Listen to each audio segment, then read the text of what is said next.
Good morning. Good morning. I want to thank you both for coming in to talk to me and one another. Today, we're going to take in both of your perspectives on what happened and to think about the impact that it had on you and others, and to actively listen to one another so we can reach a solution on how to make things right. Does that sound good?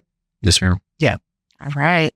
So as a reminder, the group norms for our conversation here in this circle are speak from the heart, listen from the heart. Personal information shared stays between us in this circle. Take the time you need and take care of yourself. Can we agree to that? Yes, ma'am. Awesome.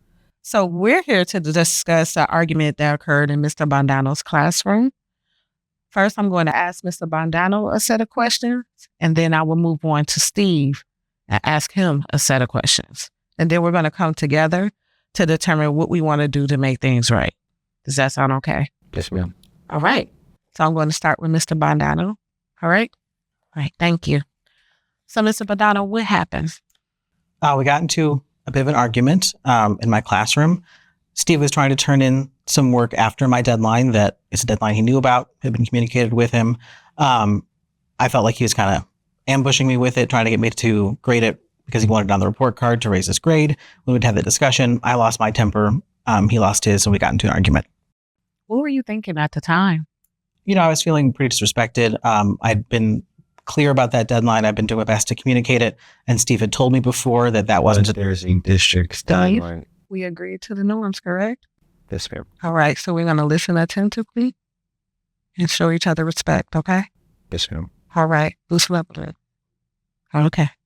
You may continue. Thank you. So I was feeling, like I said, kind of ambushed and disrespected by it.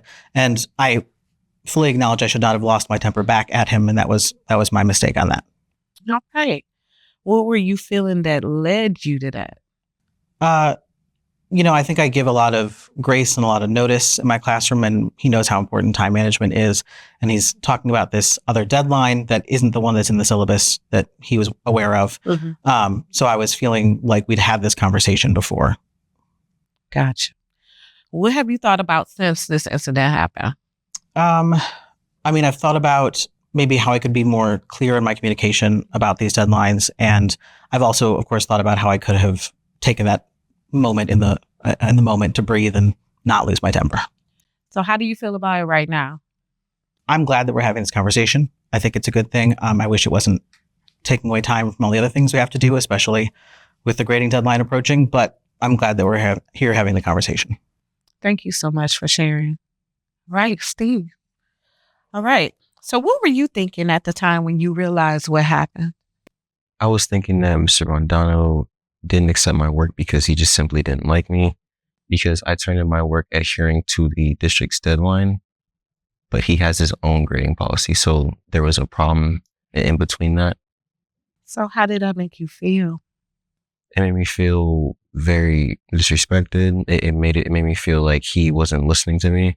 I have a lot of stuff going on at home too, on top of my classes. So when I did all of my homework at home and stuff like that, I took time away from my other things, my other responsibilities. And then when it wasn't graded, I just feel like I just wasted my time.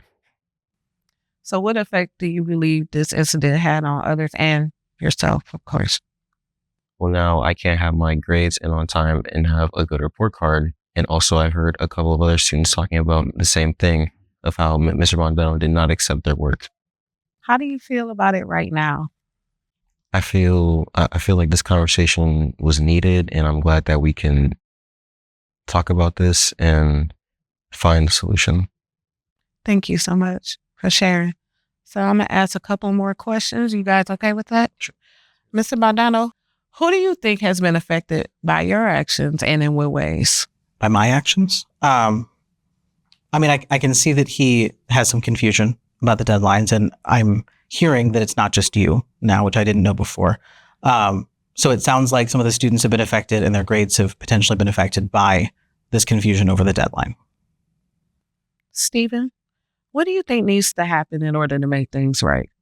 I think that me and Mr. Bondano should apologize, as well as he removing his deadline from each card marking. So to give every kid a fair shot. Mr. Bondano, what do you think needs to happen in order to make things right? I certainly agree that we need to apologize to each other. We both lost our tempers, and that wasn't an okay way for us to communicate. I see that there's been this confusion about the deadline, so I'll make sure that the work you turned in got graded, and I will take a look at the discrepancy between the policies so I can make them the same.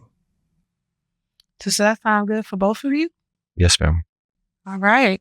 Well, tomorrow I'm going to check in with each of you to see how the grading is going and whether or not your grade went up.